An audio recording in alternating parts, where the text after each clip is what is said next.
Welcome back to another deep dive. We are incredibly excited that you're joining us today. Yeah, really glad you're here with us. And before we even get started, do us a massive favor. Hit that like button right now and make sure you subscribe to support the show. It really does help us out. It really does. It helps us keep doing what we do, which is, bringing you the most fascinating, provocative, and just exhaustive analyses of the material that you actually want to hear about. Absolutely. And today we have a very specific mission.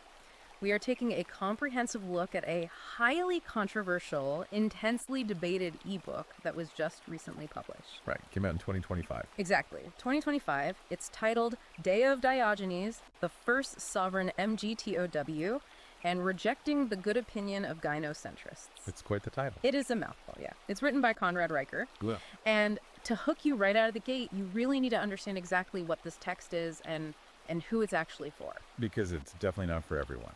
No, not at all. This is a raw, completely unfiltered manifesto. It is written very deliberately for the men's rights activist community and the red-pilled manosphere. Very specifically targeted. Riker's goal with this book is incredibly ambitious. He claims to be decoding the foundational history of Western institutions. Which is a huge undertaking. Right. Examining what they were originally built on and exploring what he alleges is their complete capture by feminist and Marxist ideologies over the last century. So he's really digging into the roots of our institutions before this supposed capture happened. Yes, entirely. So if you are intrigued by the psychological arguments, the historical claims, and the philosophical foundations that are currently driving this really rapidly growing digital subculture, then you absolutely need to check out Amazon Kindle and Google Play Books to buy this book for yourself and read the original text. You really have to read it to get the full impact. It is a dense, aggressive, and just undeniably fascinating sociological artifact of our current cultural moment. It certainly is a fascinating artifact, but, and I really need to step in here before we go any further into the weeds on this, I need to set some very clear ground rules for our discussion today. Right, the disclaimer. Yes, the content of this book is highly politically charged. It is polarizing, it is confrontational, and it deals with themes that, frankly, many people will find extremely provocative. Yeah, sure. So we want to make it absolutely clear to you, the listener, that in exploring this text, we are not endorsing the viewpoints presented. We are not taking sides, whether left wing or right wing, and we are not validating the book's claims as absolute objective truth. We are just the messengers here. Exactly. Our job today is strictly analytical. We are acting as your guides, impartially unpacking the author's arguments to help you understand what the text actually says, the historical and philosophical claims it makes, and perhaps most importantly, why this exact messaging resonates so deeply and powerfully with its target demographic. We're mapping the territory. We're mapping the territory of Riker's arguments, nothing more and nothing less. Okay, let's unpack this, because the core philosophy of this book is built on a premise that completely caught me off guard. Yeah, he really goes back to the drawing board. He does. Riker bypasses all the modern internet discourse, all the current podcasts and forums, and he goes all the way back to ancient Greece. Specific year, too, 300 BC. 300 BC. And he resurrects this philosopher named Diogenes of Sinope. But he frames Diogenes as the ultimate original archetype for the modern MGTOW movement. Men going their own way. Right. And the author paints this incredibly vivid picture of a man who literally lived in a ceramic tub in the middle of the Athenian marketplace. Just right out there in public. Right out in the dirt. He owned absolutely nothing except a single cloak. He begged for food, he drank rainwater, and he famously had this really crazy encounter with Alexander the Great. Oh, this is a classic story. It really is. So Alexander, the most powerful man in the known world at the time, comes up to Diogenes and says, "Ask anything of me, and I shall grant it." The ultimate blank check. Exactly. And Diogenes, just sitting there in the dirt, looks at him and says, "Stand out of my light." Which is just an incredible power move. It's wild. So my first question is, why Diogenes? Like, what is the author actually extracting from this specific ancient figure to build a modern socio-political philosophy today? Well, the foundational concept here revolves around how Riker weaponizes the philosophy of ancient cynicism. For Riker, Diogenes represents two vital Greek concepts that he views as entirely lost to the modern man. Okay, what are they? The first is autarky, which means total, absolute self-sufficiency. Autarky. Yes. And the second is aletheia, which translates roughly to the unconcealment of truth or raw, unvarnished reality. So no sugarcoating anything. None at all. The text argues very emphatically that Diogenes wasn't living in a tub because he was accidentally poor or down on his luck. It wasn't a tragedy. Exactly. He actively chose that life. He weaponized his poverty. That's a fascinating phrase. Weaponized poverty. By owning nothing, by rejecting all societal norms, he made himself completely invisible to exploitation. Riker's thesis is that in ancient Athens, just as in modern society, property, status, and relationships are primarily mechanisms of control. Chains. Yes, invisible chains. Diogenes rejected marriage, famously referring to it in his time as legalized prostitution. Wow, he really said that. He did. He fundamentally rejected the need for social approval. Because he needed absolutely nothing from the societal structure around him. Society possessed zero leverage over him. They couldn't take his house because he lived in a tub. They couldn't take his reputation because he was already begging. The author is telling his readers that true power isn't about controlling others or, climbing a corporate ladder. It's about achieving total freedom from the expectations of others. By making yourself unassailable, you become sovereign. That is the exact thesis of the first chapter. Let's talk about how the author illustrates that sovereignty, because the specific anecdotes Riker pulls from the historical texts are they're fascinating. He really brings the history to life. He does. He uses them to show that Diogenes wasn't just sitting around writing abstract theory. His whole life was a live performance of this philosophy. Embodied philosophy. Yeah. There's this one story the text highlights where Diogenes is walking completely barefoot through the freezing snow in Athens. Just casually strolling in the snow. Right. And Riker claims he's conducting a live experiment to prove to the citizens of Athens that comfort is a cage. Comfort is a cage. While all the other Athenian elites were wrapped up in expensive wool, huddling by the fire, Diogenes was actively training his nervous system to withstand hardship so that the threat of losing comfort could never be used against him as a form of blackmail. That physical conditioning is crucial to Riker's interpretation. He views the modern man as dangerously softened by conveniences that actually act as subtle traps. Right, like we're domesticated. Exactly. You see this in another significant detail from the book regarding Diogenes' wooden drinking bowl. Oh, this story blew my mind. It perfectly encapsulates the mindset. Diogenes used to carry around this simple carved wooden bowl as his only possession other than his cloak. Literally his only worldly good. Right. One day, he observes a young boy drinking water from a fountain by simply cupping his bare hands together. Just using his hands. According to the legend, Diogenes immediately takes his wooden bowl and throws it away. He just tosses it. He realizes that even depending on a simple tool is a form of weakness. It's a subtle tether to the material world. He is engaged in a process of stripping away every single dependency, no matter how minor. Wow. Riker uses this to ask the reader directly, what are your wooden bowls? Oh, that's good. What are the things you think you need to survive, which are actually just keeping you tied to a system that extracts your labor? That anti-establishment behavior goes beyond just material goods, right? I mean, he also targeted the intellectual elite of his day. He went after the biggest names. Let's look at the story of the chicken and Plato, because Riker dedicates a lot of space to this. This is probably the most famous anecdote. Plato was the highly respected, well-funded academic of the day, and he had recently defined a human being as a featherless biped.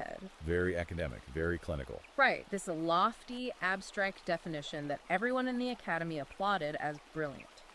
So Diogenes plucks a chicken completely bare, bursts into Plato's academy, throws the naked, bleeding bird on the floor in front of all these elite students and shouts, "Here is Plato's man!" It's a striking image, and Riker leverages it heavily throughout the book.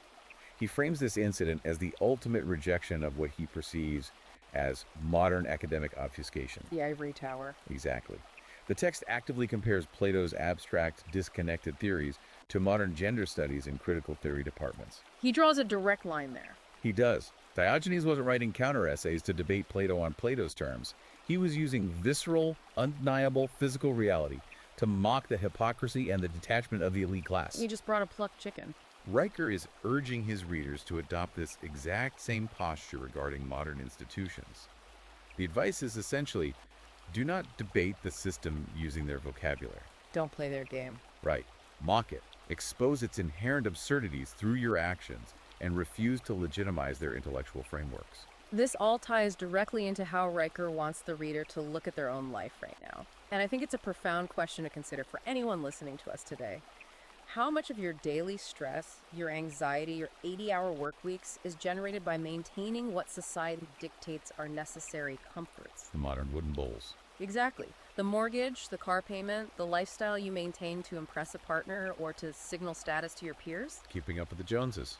Riker is arguing that these are not indicators of success. They are sophisticated financial and social chains. He writes that men today willingly trade their autonomy for 30-year mortgages and curated lifestyles, only to find themselves stripped of those very assets in a family court proceeding later on. Which is a heavy claim. It is. He's asking you, the reader, to audit your possessions and your relationships and ask, are these things actually serving my freedom, or am I serving them? And what's fascinating here is that audit of personal freedom transitions us directly into the macro-level diagnosis of the book. Right, he zooms way out. He expands his scope from the individual choices of a Greek philosopher to a sweeping critique of modern Western civilization. He diagnoses society with what he terms a catabolic disease. Catabolic. Yes, this is arguably the central theoretical framework of the entire text, and he borrows the terminology directly from thermodynamics and biology. Hard science terms. In those scientific fields, catabolism is a destructive metabolic process. It's a system that, in the absence of external fuel, begins consuming its own structural tissue to release the energy required to survive. Oh, wow. If you picture a starving human body metabolizing its own muscle mass, or a dying star burning through its own core elements until it inevitably collapses. Right, so he takes this hard science concept and layers it over sociology and culture. Exactly. He asserts that modern society, which he claims is fundamentally driven by cultural Marxism and modern feminism, operates as a catabolic field. Meaning what, exactly? According to Riker's text, these ideologies are strictly parasitic. They do not possess the capacity to build or generate new societal structures. They just consume. Yes, they must consume the existing structures to sustain themselves. Specifically, he argues that the system consumes male productivity, male ambition, and male inherent responsibility. It eats the muscle. Exactly. It extracts these resources to feed what he describes as an ever-expanding, insatiable machinery of female entitlement and state expansion. So he's basically arguing the system is eating the very demographic that built it and currently sustains it. That is his argument. That is an incredibly intense framework, and he doesn't just leave it as an abstract theory. He goes methodically through major institutions to provide what he considers evidence of this capture. He has a whole laundry list. He does. Let's look at the education system, which he targets heavily. The book argues that modern schools have been transformed into what he calls re-education camps for boys. Re-education camp. Yeah. He cites examples from Stockholm, Sweden, claiming that educational models there actively punish boys for rough and tumble play. Basically, they're labeling natural male energy and biological behavior as an inconvenience, a pathology, or even a danger to the classroom environment. And he links this early childhood suppression to broader academic outcomes. Riker argues that this systemic suppression is the direct cause of boys scoring lower than girls across the board academically in Western nations. So it's not a gap in intelligence. Right. His position is not that boys are less intelligent or less capable, but rather that the modern educational environment is actively hostile to how the male brain naturally learns, competes, and interacts. The system is rigged against them from kindergarten. He points to the macro-level funding to back this up, noting that universities are currently spending upwards of $18 billion annually on gender studies programs. 18 billion. That's a massive number. He categorizes this entire discipline as a catabolic field, one that produces zero tangible empirical knowledge, builds no infrastructure, and exists solely to generate societal resentment and dismantle traditional norms. He also points to curriculum changes, specifically citing California's educational guidelines. Oh, the erasure of historical figures. Right. He claims they are systematically erasing foundational Western thinkers like Homer and Isaac Newton from K-12 curricula. And replacing them with what? Replacing them with ideological agitators and grievance studies. Riker's core argument here is that the entire educational pipeline is engineered with a dual purpose: to teach young boys submission, guilt, and passivity, while simultaneously grooming young girls for social dominance and unearned authority. If we follow his logic from the classroom, he naturally progresses into the justice system, The enforcers. which he views as the ultimate coercive enforcement arm of this catabolic society. The text leans on specific academic literature to build this case. For instance, he cites a 2023 Harvard study that examined Title IX and campus sexual assault tribunals. What did the study find? Well, according to Riker's interpretation of the data, the study revealed that 68% of campus sexual assault allegations processed through these internal systems possessed absolutely no physical evidence. None at all. No DNA, no corroborating witnesses, no empirical proofs. Yet the book notes male students are routinely expelled, their academic records destroyed, and their futures permanently derailed based entirely on the mechanism of accusation alone. So I want to clarify his position here. Is he saying this is just an overcorrection by universities trying to handle a sensitive issue poorly, or is he implying something more malicious? Oh, he is absolutely implying systemic malice. Yeah. Riker argues this is the state and the institutional apparatus actively and intentionally disarming men, both legally and socially. Disarming them. Yes. He asserts that the modern state apparatus desires a populace of dependent men. It encourages this dependency through the proliferation of state-mandated therapy, reliance on food stamps, and expanding social safety nets, While tearing down their independence. simultaneously dismantling any avenues for true male autonomy. The text argues that masculinity itself, the desire to protect, provide, and assert boundaries, is being treated as a psychological pathology that needs to be medicated or legislated out of existence. That's a grim picture.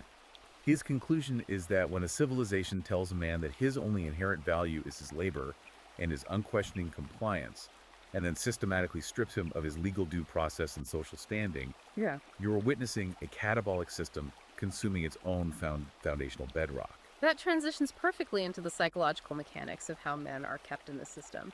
Which brings us to a concept he calls ananke. Ananke. Yeah, in traditional Greek mythology, ananke is the personification of inevitability, compulsion, and absolute necessity. Like fate. Exactly. Riker redefines it very specifically for his audience. He defines ananke as the false necessity of female approval. False necessity. This seems to be the psychological crux of his entire argument. He claims that from the moment they are born, men are socially conditioned to trade their labor, their loyalty, their resources, and ultimately their self-respect, all for the illusion of feminine affection. It is a profound psychological critique. He argues that men are trapped in a perpetual, exhausting performative loop. A hamster wheel. Right. They are constantly seeking validation, status, and approval from a demographic that, in his view, the modern system has financially and culturally incentivized to be unpleasable. Unpleasable. Riker posits that this is not a natural state of affairs, but a manufactured dependency. By convincing men that their worth is inextricably tied to their ability to secure and maintain a relationship with a woman, The system wins. the system ensures that men will continue to generate wealth and participate in an economy that ultimately extracts that wealth from them. The way he breaks down modern marriage under this concept of ananke is genuinely brutal to read. He doesn't hold back at all. No, he doesn't just say marriage is difficult or requires compromise. He outright labels it a success sinkhole and an asymmetric risk transfer. Success sinkhole. He argues that women currently control the entirety of social value in the dating marketplace, while men have been reduced to, in his exact words, ATMs with a pulse. That is a heavy quote. He claims that a man enters a marriage contract giving his labor, his reputation, his assets, and his future, and in return he receives emotional manipulation, the constant threat of financial ruin and behavioral control. To substantiate this incredibly bleak worldview, he utilizes a mixture of statistical data and highly emotive personal anecdotes. The data points are intense. They are carefully curated to reinforce his narrative of systemic extraction. He leans heavily on a widely cited 2017 study published in the journal Evolution and Human Behavior. And what does that study show? He states it demonstrates that women initiate nearly 70% of all divorces in Western nations. 70%? Yes.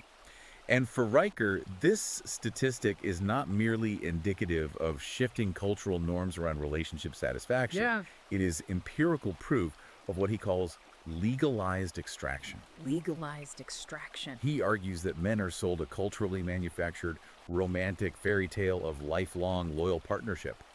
But the legal reality they actually sign up for is a highly asymmetrical contract where one party is financially incentivized to terminate the agreement at any time. Because they know they can win in court. Exactly. Knowing they can utilize the family court system to walk away with the majority of the accumulated assets and the children. And then he pairs that macroeconomic data with these horrifying, visceral, personal anecdotes to really drive the emotional point home. The case studies he chose are devastating. They really are. He details the story of a man in Austin, Texas, who spent $180,000 on his partner over the course of 3 years. 180 grand. He paid for her lifestyle, her debts, her housing, and then she simply vanished without a trace. Just gone. Left him with a ruined credit score and immense debt. And because they were not legally married, the civil courts offered him zero recourse. He lost everything. And then he mentions another specific case of a man in Texas who is legally mandated to pay $4,000 a month in alimony for 13 years. $4,000 a month. He is single-handedly funding his ex-wife's lavish lifestyle, even after she had moved on and had new children with another man, while this guy is forced to drive a 10-year-old Ford and grind out 60-hour work weeks just to meet his punitive legal obligations. Those financial examples are designed to induce outrage, but the text reaches its emotional peak with the story of Erik Johansson. Yeah, this one was tough to read. According to the book, in 2019, this Swedish man took his own life in a public park in Stockholm. The text claims the catalyst was the Swedish family court system, which had ordered him to pay an astonishing 85% of his net income in child support. 85%? How do you even live? You don't. And simultaneously, they denied him any visitation rights or access to his children. Riker frames this not as an isolated tragedy, but as the logical endpoint of the catabolic state. The ultimate extraction. A complete state-enforced erasure of a man's fatherhood and humanity, paired with an uncompromising demand for his financial labor. It's chilling. Riker uses these stories to scream a singular message at the reader. The system is not broken. You cannot fix it. It is working exactly as it was designed to work, and it is designed to extract your resources until you are empty. To further prove his point about the psychology driving this extraction, he looks at modern social media, specifically focusing on the concept of hypergamy. Hypergamy being the sociological term for the tendency of women to seek mates of higher socioeconomic status than themselves. Right. And he points to a very specific viral TikTok trend that was circulating called "Marry Him If He's Broke." Oh, I remember this trend. Yeah. So Riker observes that in this trend, female creators are making content urging men to commit to women who have no assets, arguing that true love is all that matters, and men should be providers. But there's a flip side. A staggering double standard.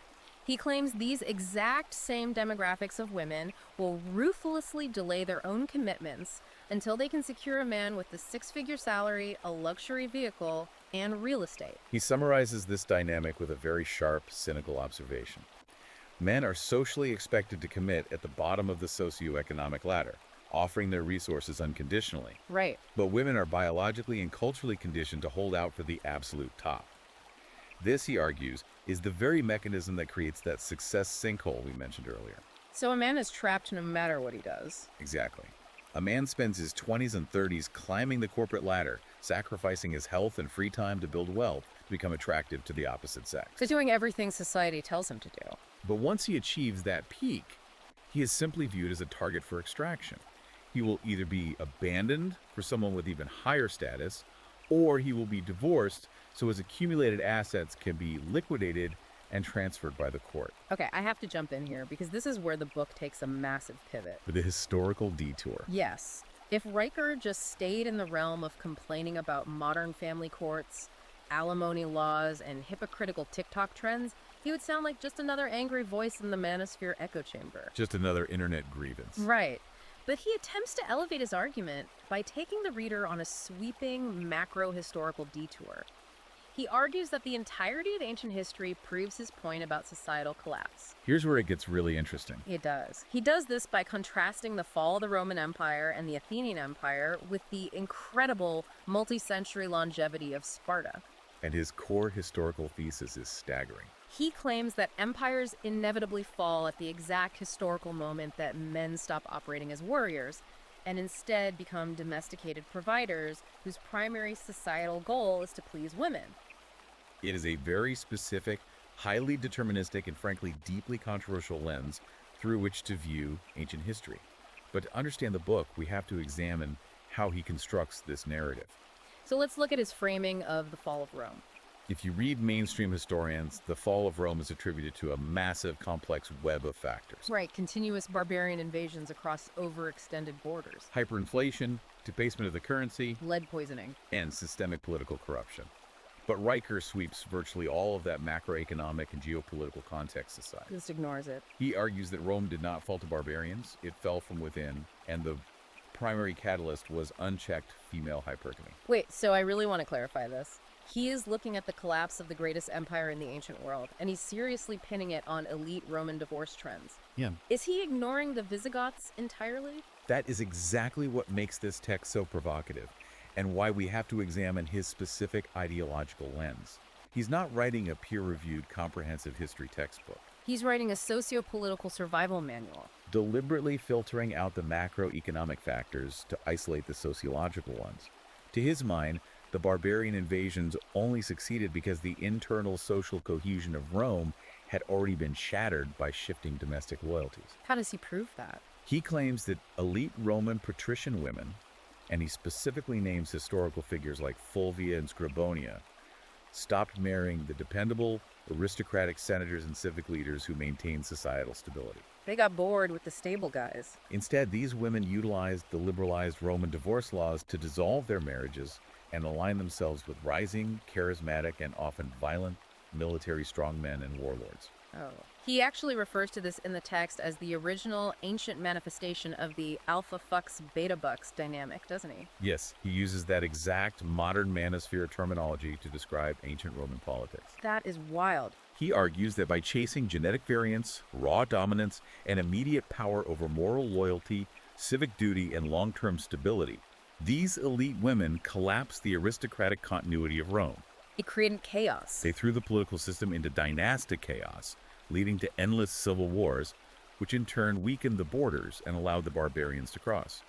In Riker's framework, hypergamy was the disease. The barbarians were just the final symptom. Wow. And he applies the exact same deterministic lens to the contrast between Athens and Sparta. A tale of two cities. He points out that Athens, despite being the birthplace of democracy, was incredibly gynocentric in its cultural focus. They hosted massive festivals for the goddess Athena, they elevated powerful priestesses, and crucially, they allowed female hypergamy and female inheritance of property. Which he sees as the fatal flaw. Exactly. Riker claims that because of this societal structure, Athenian men ended up directing all their energy into competing against each other for status, wealth, and rhetorical dominance, all in a desperate bid to attract women. Performative virtue. The culture became entirely about performative virtue, political maneuvering, and wealth accumulation rather than martial strength. And what was the historical result according to Athens fell in a mere 200 years. Only 200. Riker notes a very specific historical detail to back this up. He points to the lawmaker Solon of Athens.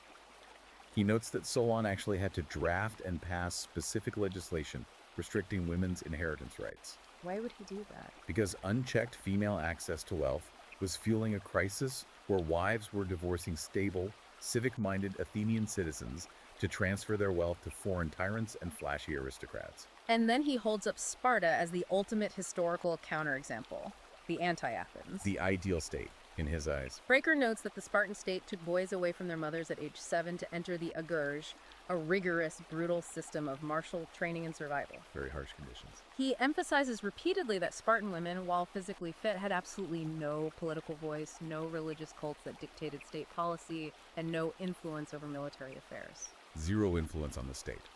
In Sparta, men did not fight each other in the marketplace or the Senate for female approval. They fought together as an unbroken brotherhood, the phalanx, to defend the polis, the city-state. And the conclusion he draws from this comparison is stark. Because of this harsh, uncompromising, masculine-centric social order, Sparta maintained its dominance and lasted for roughly 800 years. 800 compared to 200. Right. Riker's thesis is that one city-state built a lasting, unassailable society through strict discipline, male cooperation, and the suppression of hypergamy. The other consumed itself rapidly through indulgence, female empowerment, and male competition. It's a very clear binary he's setting up. It is vital for you, as a listener, to reflect on how historical narratives operate here. History is constantly being interpreted, filtered, and rewritten to serve modern ideological agendas. It's never just objective facts. What Riker is doing is applying a very rigid, red-pilled lens to classical antiquity. He is attempting to provide a grand, almost mythic foundation for modern MGTOW grievances. Giving it historical weight. He's telling his readers, you aren't just an isolated, angry guy dealing with an unfair family court judge. You are witnessing firsthand the exact same cycles of civilizational decay that destroyed Rome and Athens. You are part of a historical absolute. That epic framing is undeniably powerful for someone who is feeling disenfranchised or beaten down by the modern legal system. It gives them a sense of purpose. But Riker doesn't just leave his readers wallowing in a state of historical despair or deterministic doom. The entire back half of the book shifts from diagnosis to strategy. It becomes a how-to manual. It reads like a literal battle plan for the individual man. Yeah. He advocates for two major philosophical concepts here: dramanon, which he defines as the ritual of withdrawal, Dramanon. and catharsis, which is the conscious, painful purging of internal weakness. The ultimate overarching message of the book is actually completely anti-activism. This is a key point. He tells men explicitly not to protest. Do not lobby your local politicians. Do not waste your money or energy trying to reform the family court system or change divorce laws. Because the game is rigged. He says you cannot win a rigged game by playing by its rules. His solution: you starve the system of its required fuel by opting out completely. This represents the absolute core of the men going their own way philosophy. Exit is the ultimate protest. Just walk away. Riker argues that by making themselves deliberately and consciously unmarriageable, men make themselves unassailable to the state. If you own no significant liquidatable assets that the family court can seize, if you refuse to take a wife who can divorce you, if you actively seek zero validation from mainstream society, You become immune. you become entirely immune to the catabolic field. He draws a direct line back to Diogenes here. Right to the tub. Diogenes didn't petition the Athenian Senate to lower taxes or change the laws regarding property. He stripped himself of property, lived in a tub, and mocked the politicians as they walked by. That's brilliant. Riker is advocating for a modern, digital, and financial version of the tub. It is a philosophy of total, uncompromising detachment. And he uses these incredibly modern, sometimes absurd, but deeply resonant examples to explain what this detachment looks like in everyday life. My absolute favorite part of this section is the Roomba analogy. Oh, the Roomba. It's so strange, but it works. He spends pages talking about a hypothetical man who realizes that his robotic vacuum cleaner, his Roomba, teaches him more about dignity and respect than any of his past romantic relationships. It sounds like a joke, but he's serious. He's completely serious. Why? Because the Roomba just glides across the floor, does its job efficiently, cleans the house, and never once demands that the man be emotionally present. Right. It doesn't weaponize silence when it's upset, it doesn't guilt trip him for working late, and it doesn't dissect his character flaws over dinner. While it sounds comical, Riker is using the Roomba to make a deeply serious point about emotional labor and exploitation. He really is. He uses this analogy to argue that men aren't broken, damaged, or toxic because they want to stop sacrificing their peace for relationships. They're just tired. They are simply waking up to the fact that the juice is no longer worth the squeeze. They are recognizing that they are being emotionally and financially exploited, and they prefer the predictable, silent utility of a machine over the chaotic demands of a modern partner. Alongside the Roomba, he points to what he calls the corporate monk movement. Corporate monks. He names modern internet figures, guys like Chris Williamson and Jack Donovan, utilizing them as real-world examples. These are men who are choosing to live entirely without wives or children, focusing the entirety of their energy on intense physical fitness, the study of Stoic philosophy, and absolute self-mastery. Total focus on the self. Riker frames these figures as Diogenes reborn in Patagonia vests, That's a great line. and he backs up this lifestyle with data. He cites research from the University of Pennsylvania claiming that men who disengage from the dating market, engage in 16-hour daily fasting, and lift heavy weights 3 times a week score 34% higher on cognitive tests 44%. and report a 50% reduction in baseline anxiety. The message there is biologically and psychologically clear. Riker is stating that when a man stops hemorrhaging his life force, his time, and his financial resources on the exhausting, endless demands of female validation and relationship maintenance, he can turn that energy inward. He stops the leak. By directing that focus toward your own physical, financial, and mental sovereignty, you literally cognitively upgrade yourself. You become a superior version of yourself precisely because you are no longer acting as a host for a parasite. He takes this theory and translates it into a literal step-by-step guide for the reader. He calls it Praxa, the 7-day sovereignty challenge. Very actionable. It is incredibly literal. Day 1, delete every single dating app on your phone. Tinder, Bumble, Hinge. Stop participating in what he calls the digital meat market, where you are treated as a disposable commodity. Just cut the cord. Day 3, move your bank accounts, restructure your finances, utilize trusts or cryptocurrency if necessary to ensure your assets are protected from future legal extraction. Financial shield. Day 5, physically relocate. He advises men to move to a red state county, specifically targeting jurisdictions where alimony laws are either strictly capped, highly scrutinized, or virtually non-existent. Vote with your feet. Day 7, sit in total silence for 1 hour. No phone, no podcast, no music, no noise. He calls this tub meditation. Cub meditation. It is the moment where a man reclaims ownership of his own mind and faces his own unfiltered thoughts without the constant dopamine-driven ping of digital distraction or the need for female approval. That directive on day 5, the command to physically relocate, transitions perfectly into his concept of the polis, or the exodus. Right, the macro movement. Riker points to massive, ongoing demographic shifts in the United States as empirical evidence that this withdrawal is not just an internet theory. It is already happening on a macro geographical scale. Millions of men. He cites data claiming that 1.3 million American men relocated in the year 2022 alone, moving primarily from blue states to states like Texas, Florida, and Tennessee. And mainstream economists say that's just for taxes. Right. Mainstream economists will say they're moving to escape high taxes and cost of living. Riker acknowledges that, but argues the deeper unspoken motivation is to escape punitive alimony mandates, biased family courts, and hyper-liberal social environments that treat masculinity with hostility.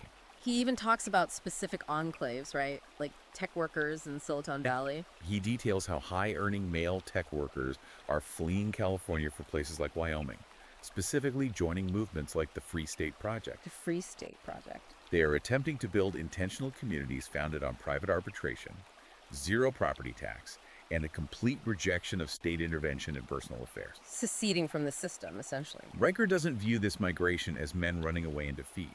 He frames it as a highly tactical, coordinated retreat. These men are executing a strategic withdrawal to build a new Athens, constructing enclaves entirely outside the jurisdiction of female-dominated urban ecosystems that view them merely as taxable utilities. And when they arrive in these new locations, they aren't just sitting in isolation, they are rebuilding what Riker calls the oikos, The household. the traditional Greek household or community structure. But crucially, they are doing it completely separate from women. He talks about actual, real-world, localized groups that are executing this vision right now. He gives specific examples. He mentions a group called Iron Hearth, operating in Alberta, Canada. This is a collective of men forming parallel, off-grid networks where they share complex legal strategies for surviving brutal custody battles, Pooling their knowledge. pooling resources, and teaching each other hard survival skills. He also highlights an organization called Father's Forge, located in Australia. According to the text, these men run intensive weekend retreats deep in the bush. And they aren't singing Kumbaya. They aren't doing trust falls, no. They are simulating hostile cross-examinations in custody hearings. Wow. They are teaching each other legal literacy, emotional stoicism, and how to represent themselves against the state apparatus they view as fundamentally biased. Preparing for war in the courtroom. Riker argues that these men are actively reviving the ancient Greek tradition of sacred hospitality. They operate on one foundational rule: provide shelter, knowledge, and resources to any man who has been legally disarmed or financially ruined by the state. A brotherhood. Riker makes it abundantly clear to his reader, this is not a men's emotional support group. He categorizes this as an active, localized resistance movement. If we pull back and look at the trajectory of this book, the final chapters zoom out to look at the global existential impact of this entire movement. If we connect this to the bigger picture, Yes, chapter after chapter, he details how individual men are opting out, and the logical, terrifying conclusion of that, he argues, is a complete global demographic collapse. the collapse of birth rates. Riker argues that the true revenge of the disenfranchised modern man isn't going to be violent uprisings, it isn't going to be forming new political parties, and it certainly isn't marching in the streets with protest signs. No flags, no megaphones.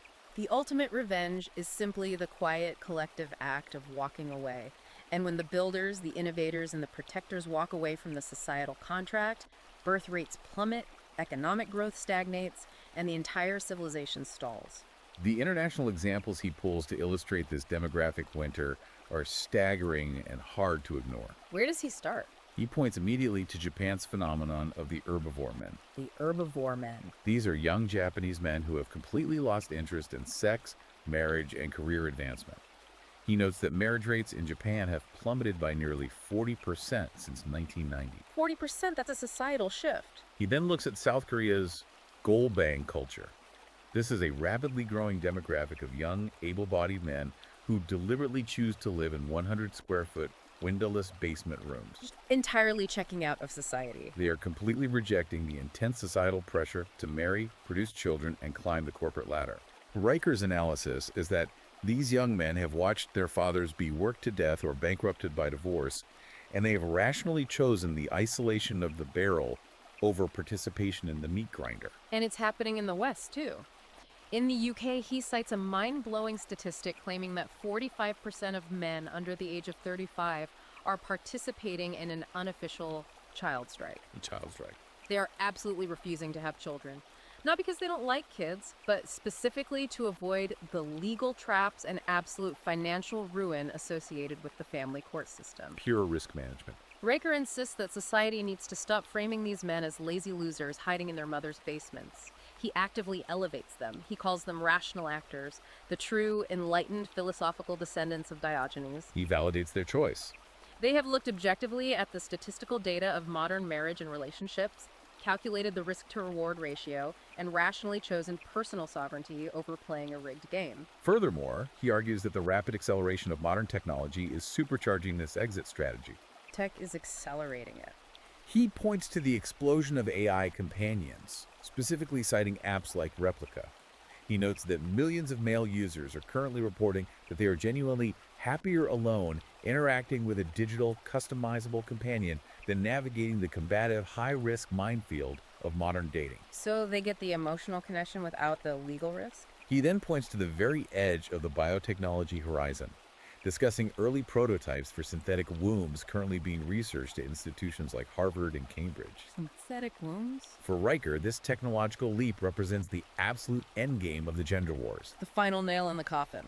He argues that when technology can successfully replicate both the emotional companionship and the biological reproductive capabilities of women, the final, ultimate bargaining chips of female leverage will be completely and permanently removed from the board. Which changes everything. Men will have zero biological, social, or emotional necessity to engage with a societal system that Riker believes actively despises them. So bringing all of this exhaustive, intense material together, what Conrad Riker's book, Tao of Diogenes, ultimately achieves is the synthesis of ancient Stoic and Cynic philosophy into a highly aggressive, deeply controversial, intensely modern survival manual for the manosphere. It's a blueprint. He is advocating for nothing less than total physical, financial, and emotional independence from both women and the state apparatus.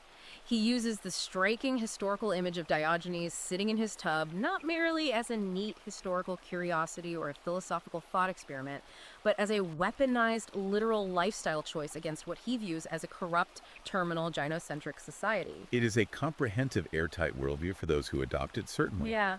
But engaging deeply with this text leaves us with a profound and perhaps deeply unsettling question to consider.